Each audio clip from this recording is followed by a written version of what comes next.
আমরা আবু সাইদকে আমাদের রংপুরের গর্বিত সন্তান মনে করবো আমরা। হ্যাঁ, সে জাতীয় বীর। হ্যাঁ, যার যত শহীদ আছে সবাই কিন্তু জাতীয় বীরের খাতায় লিপিবদ্ধ থাকবে। এবং এই আজকের যে বিজয়, এই 5ই আগস্ট, এটা রাষ্ট্রীয়ভাবে পালন হবে। নির্দ্বিধায় বলা যায় এটা প্রতি বছর কিন্তু রাষ্ট্রীয়ভাবে এই দিনটাকে পালন হবে।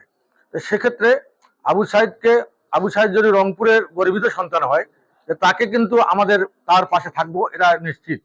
এখানে আবু সাইদ চত্বর যেটা নাম দেওয়া হয়েছে বেগম রোকেয়া বিশ্ববিদ্যালয়ের সামনে, সেখানে আমরা পরিকল্পনা করছি যে আবু সাইদের একটি ভাস্কর্য দিয়ে তার এখানে একটা বড় ধরনের তোরণ করা যায় কিনা সে বিষয়টা আমরা লক্ষ্য করছি। এবং আবু সাইদের পরিবারকে সবাই কিন্তু আমাদের দেশে বিদেশ থেকে রেসপন্স অত্যন্ত পজিটিভ।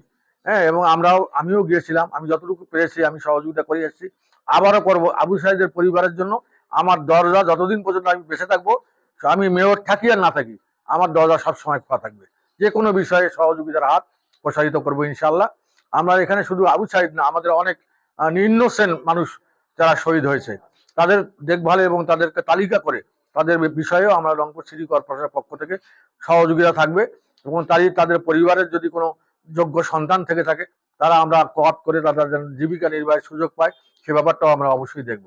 তা আমরা চাই যে যুগে যুগে এরকম ক্ষণজন্মা মানুষ আসে, তার মধ্যে এই নিজে বুককে গুলি আলিঙ্গন করার মতো আবু সাইদের যে দৃষ্টান্ত স্থাপন করেছে, এখান থেকেই প্রমাণিত হয় যে বাঙালিকে দাবায় রাখার কোনো শক্তি এই পৃথিবীতে নাই। বাঙালি যখন মরতে শিখেছে, সে বাঙালিকে কিন্তু আর ফেরানো যায় না।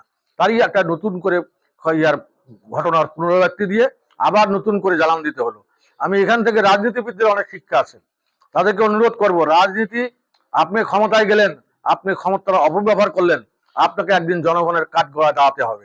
আপনার গলায় দড়ি লাগাতে জনগণের বেশি সময় লাগবে না। সেই জন্য নিজের কর্মকাণ্ডের মধ্যে যে জায়গায় আপনার থাকেন না কেন, আপনি কোনোদিনই কোনো অন্যায়, অবিচার, লুটপাট এর সঙ্গে সম্পৃক্ত থাকবেন না। এটা শিক্ষা দিয়ে গেল যে আসলে শুধু এইটা আজকের শিক্ষা তা নয়, এটা ভবিষ্যতের জন্য একটা একটা একটা এজেন্ডা থেকে গেল যে এই রকম কিছু করলে, দুঃশাসন করলে একদিন না একদিন পরাজয় এভাবে হবে।